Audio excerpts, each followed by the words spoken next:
دنیا میں کچھ ایسے عجیب و غریب واقعات ہوئے ہیں جن سے وابستہ افراد عجوبہ بن کے رہ گئے۔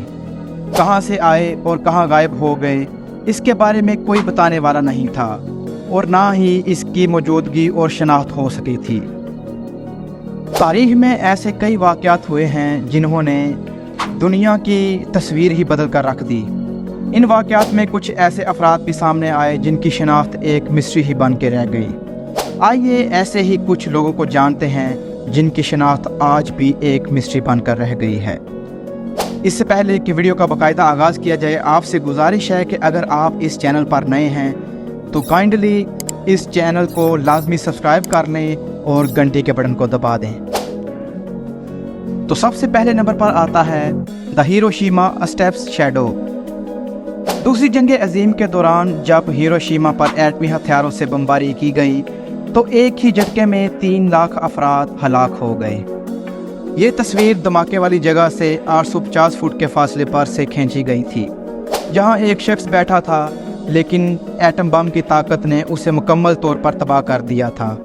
سوائے اس کے سائے کے، اس سائے کی حقیقت کبھی نہیں سامنے آ سکی، اور یہ کون تھا کسی کو بھی معلوم نہیں۔ اس کے بعد آتی ہے کیون کارٹر کی تصویر میں نظر آنے والا سوڈانی بچہ، جو کہ دل کو دہلا دیتی ہے۔ سوڈان کے دورے پر نکلے فوٹو جرنلسٹ کیون کارٹر کی اس تصویر نے دنیا میں خوف و ہراس پھیلا دیا، جس میں موت کے دروازے پر جھکتے بچے کی تصویر تھی۔ اس تصویر کے پیچھے گیت اس کی موت کا انتظار کرتا نظر آیا۔ یہ بچہ کون تھا اس کی شناخت نہیں ہو سکی۔ اس تصویر نے اس وقت کے سوڈان کی بے بسی کو دنیا کے سامنے لا کر دنیا کو چونکا دیا تھا۔ اس کے بعد ماؤنٹ ایورسٹ پر نامعلوم افراد کی لاشیں ملی، جو کہ آج تک جن کی شناخت نہیں ہو سکی۔ گرین بورڈز والی اس لاش کی کبھی شناخت نہیں ہو سکی جو ماؤنٹ ایورسٹ پر چڑھنے والے شخص کی تھی۔ ایورسٹ پر چڑھنا 1922 میں شروع ہوا، لیکن ایڈمنڈ ہیلری اور ٹینزنگ پہلی بار 29 مئی 1953 کو ناروے پہنچے، لیکن اس سے پہلے کوشش کرنے والے 200 افراد ہلاک ہو گئے۔ ان میں سے کئی کی ابھی تک شناخت نہیں ہو سکی۔ یہ کون ہے یہ کوئی بھی نہیں جان سکا۔ اس کے بعد آتا ہے یوکرین کے وینتسا میں مارے جانے والے آخری یہودی کی شناخت ابھی تک معلوم نہیں ہو سکی۔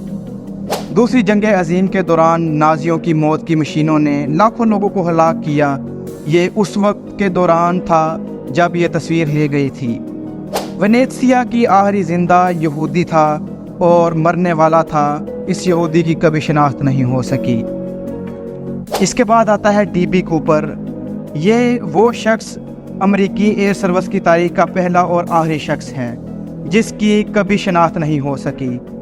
اس نے امریکی جہاز کو ہوا میں ہی ہائی جیک کر لیا اور جہاز کے کہیں بھی اترنے سے پہلے ہی 2 لاکھ امریکی ڈالر کے ساتھ پیراشوٹ کے ذریعے جہاز سے چھلانگ لگا دی۔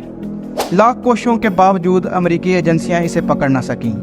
کافی تلاش کے بعد 4 سال کے بعد دریائے کولمبیا سے کچھ نقدی ملی، لیکن پولیس کوپر کو باقی کیش اور پیراشوٹ سمیت کبھی نہیں کھوج پائی۔ اس کے بعد آتا ہے وکٹری ڈے پر کس کرتا انجان جوڑا۔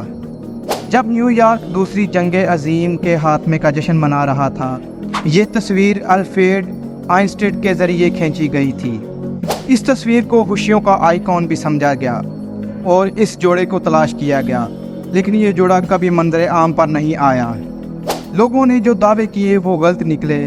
صحیح آئیکن کی تلاش کبھی مکمل نہیں ہوئی، حالانکہ ابھی چند سال پہلے کہا گیا تھا کہ نرس اور تصویر میں نظر آنے والے شخص دونوں کی شناخت ہو گئی ہے۔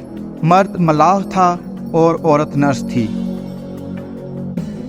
دا ببوشکا لیڈی۔ امریکی صدر جان ایف کینیڈی کے قتل کے وقت وہاں ایک خاتون نظر آئی تھی جو کئی لوگوں کے کیمروں میں قید ہوئی۔ مانا جاتا رہا کہ کینیڈی کا قتل اس کے ہاتھوں میں پکڑے کیمرے پستول سے ہوا، لیکن خاتون کی کبھی کوئی شناخت نہیں ہو سکی، نہ ہی کیمرہ یا پستول کا کوئی سراغ ملا۔ بعد میں ایک خاتون نے دعویٰ کیا کہ وہی اس وقت وہاں موجود تھی، لیکن وہ اسے ثابت نہیں کر سکی۔ اس لیے آج تک یہ راز الجھا ہوا ہے کہ کینیڈی کو صرف ایک شخص نے مارا یا اس کے ساتھ کوئی اور تھا۔ اگر کوئی اور تھا تو یہ خاتون وہاں کیسے پہنچی اور اس کی شناخت اب تک کیوں نہیں ہو سکی؟ تو سامعین محترم، یہ تھی آج کی ویڈیو۔ اگر آپ مزید اسی طرح کی انفارمیٹیو اور مزیدار ویڈیوز دیکھنا چاہتے ہیں تو آپ سے گزارش ہے کہ میرا چینل لازمی سبسکرائب کریں۔ Thank you very much.